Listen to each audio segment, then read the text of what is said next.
दोस्तों आइए एक बहुत ही इम्पोर्टेंट टॉपिक के बारे में बात करते हैं। ये वीडियो स्पेशली उन लोगों के लिए है जो इस सिस्टम का हिस्सा बन चुके हैं। आप सभी को प्राउड फील होना चाहिए कि आप लोग दुनिया के सबसे बेस्ट प्लेटफॉर्म का हिस्सा बने हो, जिसका नाम है P2P community.world। आज के टॉपिक में हम बात करेंगे कि कैसे हम इस बिजनेस में सक्सेस हासिल करें, हमारी खुद की बढ़िया टीम कैसे बने, हमारी रेगुलर इनकम कैसे बन सकती है। दोस्तों, आपकी सक्सेस डिपेंड करती है आपकी नॉलेज के ऊपर। आप जितना ज़्यादा इस काम को सीखोगे, समझोगे, इम्प्लीमेंट करोगे, आपकी सक्सेस, आपकी टीम, आपकी इनकम भी उतनी ही बड़ी होगी। आइए शुरू करते हैं आज का टॉपिक। इस बिज़नेस में सक्सेस होने के लिए हमें 4 बेसिक स्टेप्स को फॉलो करना होगा। पहला स्टेप है डायरी, दूसरा है कॉन्टैक्ट एंड इनवाइट, तीसरा शो द प्लान और चौथा फॉलो अप। सबसे पहले बात करते हैं डायरी के बारे में। दोस्तों, ज्वाइनिंग के वेरी नेक्स्ट डे आपको एक बिजनेस डायरी बना लेनी चाहिए, जिसमें आपने तैयार करनी होती है लिस्ट। आपने 3 तरह की लिस्ट तैयार करनी होती है। सबसे पहली लिस्ट तैयार करनी है आपने अपने माइंड में आने वाले सभी क्वेश्चंस एंड डाउट्स की। आपके मन में जितने भी सवाल है सिस्टम को लेकर, वो सब आप अपनी डायरी में नोट कर लो और अपनी अपलाइन के साथ बैठकर सभी क्वेश्चंस के आंसर्स क्लियर करो। अब दूसरी लिस्ट आपने तैयार करनी है अपनी नीड्स एंड ड्रीम्स की। आप जो भी अचीव करना चाहते हो P2P में से, वो सभी अपनी डायरी में नोट कर लो और एज अ टारगेट उस ड्रीम को पूरा करने के लिए काम कीजिए। आपके ड्रीम्स ही आपके बॉस हैं। अब बात करते हैं तीसरी लिस्ट के बारे में। इस लिस्ट में आपने अपने जान पहचान वाले लोगों के नाम लिखने होते हैं। आपकी लिस्ट कम से कम 100% की होनी चाहिए और बिना प्री जज किए आपने सभी दोस्तों और रिश्तेदारों के नाम लिखने होते हैं। उन्हें hot, warm and cold category में डिवाइड कर लेना है। यही लिस्ट आपका कॉन्फिडेंस होती है। लिस्ट ही स्किल डेवलपमेंट करने में आपकी हेल्प करती है। अब बात करते हैं second basic contact and invite के बारे में। यहाँ पर हमारा मोटिव होना चाहिए मीटिंग सेट करना। हमें प्रोफेशनल नहीं बनना। जैसे हम पहले बात करते हैं उसी तरह बात कीजिए। हमें एक दोस्त की तरह नॉर्मल वे में बात करनी है, ना कि किसी बिजनेसमैन की तरह। सबसे पहले की तरह उसके बारे में पूछें, उसके परिवार के बारे में पूछें, अपने बारे में, अपने परिवार के बारे में बातचीत कीजिए, उसके काम के बारे में पूछिए। तो दोस्तों, हर इंसान का काम को लेकर एक ही जवाब होता है कि भाई ठीक ठाक चल रहा है। यहाँ पर हमने रिक्रिएशंस करनी होती है कि भाई कब तक ऐसा चलेगा, और एक मनी मैसेज देना होता है कि भाई तू जो भी कर रहा है बहुत बढ़िया है, पर मैं तुम्हें एक ऐसा काम बता सकता हूँ जिससे तुम्हारी इनकम बहुत बढ़िया हो जाएगी। तुम्हें अच्छा लगेगा तो हम दोनों भाई मिलकर करेंगे, नहीं करना होगा तब भी कोई बात नहीं। आपने उसके अंदर क्यूरियोसिटी, उत्सुकता पैदा करनी है कि वो आपकी बात सुनने के लिए, आपको मिलने के लिए तैयार हो जाए। बात ख़त्म होने तक ये क्यूरियोसिटी बनी रहनी चाहिए। सिस्टम के बारे में कोई भी इंफॉर्मेशन देने की ज़रूरत नहीं होती है। हर सवाल का एक ही जवाब होना चाहिए। बहुत बढ़िया काम है, मिलकर बैठकर बात करेंगे। बात करते समय कुछ ऐसे वर्ड्स होते हैं जो हमें कभी भी यूज़ नहीं करने चाहिए, अवॉइड करना चाहिए, जैसे business, networking, scheme, company, plan, joining fees, system name etcetera. बात को क्लोज करते समय हमें 2 ऑप्शन क्वेश्चंस पूछने चाहिए। कब मिलना है, कहाँ मिलना है, कितने बजे मिलना है। इस तरह आपकी मीटिंग कंफर्म हो जाती है। आइए अब बात करते हैं तीसरे बेसिक शो द प्लान के बारे में। यहाँ पर आपने सिस्टम की इंफॉर्मेशन शेयर करनी होती है। शो द प्लान असल में होता है शो द पैशन।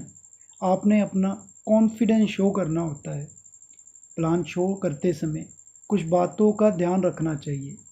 प्लान हमेशा शांत माहौल में किया जाना चाहिए। जिसे प्लान करना है उसका सुनने का मूड ज़रूर होना चाहिए। वो जल्दबाजी में ना हो। उसके पास कम से कम 1 डेढ़ घंटे का टाइम ज़रूर होना चाहिए। न्यू पर्सन आपके सामने बैठा हो ताकि आप एक दूसरे के हाव भाव अच्छे से देख सकें। अगर आप सामने बैठे होंगे तो आई कांटेक्ट बनाकर बात कर सकते हो। इससे आपको पता चलेगा कि न्यू पर्सन कितने ध्यान से आपकी बात सुन रहा है। प्लान करते समय यस नो आंसर वाले क्वेश्चंस पुट करते रहे ताकि आपको पता चल सके सामने वाला फिजिकली प्रेजेंट होने के साथ साथ मेंटली भी इन्वॉल्व है या नहीं। दोस्तों, हमारा प्लान शॉर्ट एंड सिंपल होना चाहिए।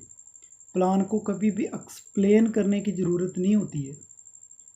सबसे ज़रूरी बात जिसके ऊपर हमारे प्लान की सक्सेस रेशो डिपेंड करती है वो है हमारा फ़ोन। इसलिए प्लान के समय फ़ोन को हमेशा स्विच ऑफ या साइलेंट मोड पे रखिए। किसी के घर पर प्लान करते समय अगर टीवी चल रहा है तो उसे बंद करवा दें ताकि कोई किसी भी तरह की डिस्टर्बेंस ना हो। किसी की वर्क प्लेस जैसे दुकान, ऑफिस या काम की और कोई जगह, वहाँ पर प्लान नहीं करना चाहिए क्योंकि उसका ध्यान आपके प्लान की तरफ ना होकर अपने कस्टमर्स की तरफ लगा रहेगा। अब बात करते हैं चौथे और सबसे इम्पॉर्टेंट स्टेप के बारे में, वो है फॉलोअप। यहीं पर आपको रिज़ल्ट मिलना होता है। आपका दोस्त प्लान सुनने के बाद डबल माइंडेड होता है कि वो यस करे या नो। आपने उसकी हेल्प करनी होती है डिसाइड करने में, क्योंकि लोग अपना डिसीज़न खुद नहीं ले पाते। इसलिए आपने उन्हें विश्वास दिलाना होता है कि हम लोग मिलकर सक्सेसफुल होंगे, बढ़िया टीम बनाएंगे। आप उन्हें गारंटी दे सकते हो कि अगर आप सिस्टमेटिकली काम करते हो तो आपके काम की, आपके पैसे की गारंटी भी मेरी है। उनके सभी क्वेश्चंस के आंसर देकर आप उन्हें सेटिस्फाइड कीजिए। अगर सामने वाला कोई बहाना बना रहा है तो आप में काबिलियत होनी चाहिए एक्सक्यूज़ हैंडल करने की। एक्सक्यूज़ क्या हो सकते हैं? जैसे मेरे पास पैसे नहीं है, मेरे घर वाले नहीं मानेंगे इस काम के लिए, मैं बहुत बिजी हूँ, मेरे पास टाइम ही नहीं होता है। आपके पास प्रॉपर एग्जांपल्स होनी चाहिए उन्हें जज करवाने के लिए। आपने फॉलो प्लान के साथ ही करना होता है। फिर भी किसी कारण सामने वाला अगर टाइम ले रहा है तो आपने 24 आवर्स के अंदर दोबारा उसे फॉलो अप करना होता है, दोबारा उसे मिलना होता है। दोस्तों, अब बात करते हैं रोल ऑफ मिडल मैन के बारे में। आपका प्लान तभी सक्सेसफुल होता है जब मिडल मैन अपना काम सही से करता है। आइए देखते हैं कि मिडल मैन कौन है और उसने क्या करना होता है। दोस्तों, सपोज ये आप हो, ये आपका दोस्त और ये आपका लीडर। आप अपने दोस्त को बहुत अच्छी तरह से जानते हो, आप दोनों एक दूसरे से लिंक में हो। इसी तरह आप अपने लीडर को भी जानते हो, आप दोनों में भी एक अच्छा लिंक है। बट आपके दोस्त और लीडर में अभी कोई लिंक नहीं है क्योंकि वो एक दूसरे को जानते नहीं हैं, और ये ट्रायंगल भी अभी इनकम्प्लीट है क्योंकि आप दोनों के कॉमन लिंक हो। इसलिए आपने एज अ मिडल मैन दोनों में लिंक बनाना होता है और इस ट्रायंगल को कंप्लीट करना होता है। प्लान शुरू करने से पहले मिडल मैन का काम है अपने फ्रेंड और लीडर की एक दूसरे के साथ इंट्रोडक्शन करवाना, जान पहचान करवाना। प्लान करते समय मिडल मैन का काम है पूरी कंसंट्रेशन से प्लान को सुनना, समझना और सीखना ताकि वो नेक्स्ट टाइम खुद प्लान कर सके। इसके लिए सबसे ज़रूरी है कि मिडल मैन का फ़ोन बंद होना चाहिए। प्लान करने के बाद मिडल मैन का ही काम है कि वो एक स्ट्रॉन्ग फॉलोअप करे, एक्सक्यूज़ हैंडल करे, रीज़न्स को क्लियर करे, उसे विश्वास दिलाए हम दोनों मिलकर बहुत बढ़िया काम करेंगे और अपने दोस्त को डिसीज़न लेने में उसकी हेल्प करें। अगर आप मिडल मैन का रोल सही से निभाते हो तो आपका दोस्त ज़रूर ज्वाइन करेगा। अब लास्ट में बात करते हैं लॉ ऑफ एवरेज के बारे में।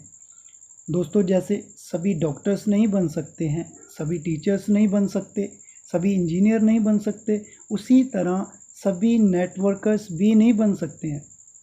लॉ ऑफ एवरेज के अकॉर्डिंग हर 10 सक्सेसफुल प्लान में से 3 लोग आपको यस करेंगे, आपके साथ सिस्टम को ज्वाइन करेंगे। 10 में से 3 लोग आपको यस और नो में रखेंगे, कहेंगे मुझे टाइम चाहिए, मैं सोच कर आपको बताऊंगा। इसी तरह 10 में से 3 लोग आपको ऐसे भी मिलेंगे जो आपको डायरेक्ट नो बोल देंगे, कहेंगे मुझे इंटरेस्ट ही नहीं है। हो सकता है वो आपको भी नेगेटिव करने की कोशिश करे। और 10 में से 1 पर्सन ऐसा भी मिलेगा जो टोटली कंफ्यूज्ड रहेगा, उसको आपका प्लान कभी समझ ही नहीं आएगा। दोस्तों, अगर 10 में से 3 लोग आपके साथ ज्वाइन हो रहे हैं तो ये आपका 100% रिज़ल्ट है। इसी तरह जब आप अपनी 100 की लिस्ट कंप्लीट करते हो तो आपके साथ कम से कम 30 लोग ज्वाइन होंगे। आप आगे उन्हें भी इसी तरह 4 बेसिक स्टेप सिखाकर काम करते हो तो आपकी एक बहुत बढ़िया टीम बनेगी, जिसमें आपके साथ साथ बहुत सारे लोग सक्सेसफुल होंगे, जिनकी अपनी बहुत बढ़िया इनकम होगी और वो सभी अपने ड्रीम्स अचीव कर रहे होंगे। थैंक यू सो मच दोस्तों for your valuable time. Thank you दोस्तों।